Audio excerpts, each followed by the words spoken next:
There are a lot of symbols and parallels within the Gospels that don't seem all that plausible. But when you move them into a more literary context, they start to make a lot more sense. One of the most obvious parallels would be between Simon Peter and Simon of Cyrene. Simon Peter had promised to follow Jesus wherever he went. Jesus told him, "If you want to follow me, you must take up your cross." When Jesus is arrested, Simon Peter denies knowing him.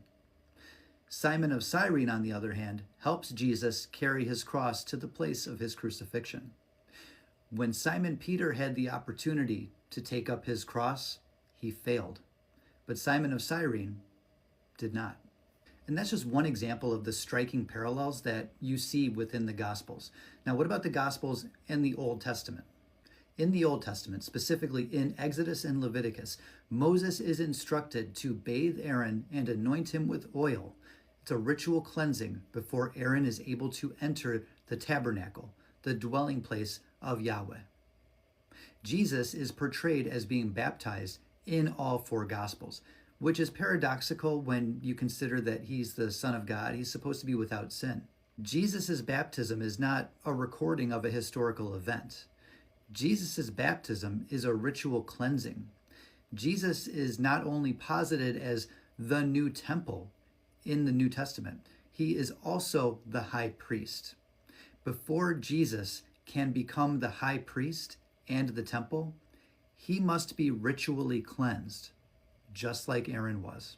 In the book of Zechariah, the author talks a lot about a character named Jesus, son of Josedek. And I'm relying specifically on the Septuagint, which is the Greek translation of the Hebrew Bible, because that is what the writers of the New Testament were primarily utilizing.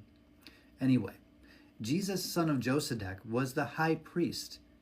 After the Babylonian exile, he helped to rebuild the temple. He helped to build the second temple. Is it any coincidence then that the Jesus of the New Testament, A, has the same first name, and B, is described as a tekton, a builder?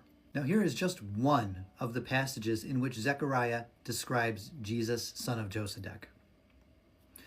"And thou shalt take silver and gold, and make crowns, and thou shalt put them upon the head of Jesus, the son of Josedek, the high priest. And thou shalt say to him, Thus saith the Lord Almighty, Behold the man whose name is the branch. He shall spring up from his stem, and build the house of the Lord. He shall receive power, and shall sit and rule upon his throne." Last one.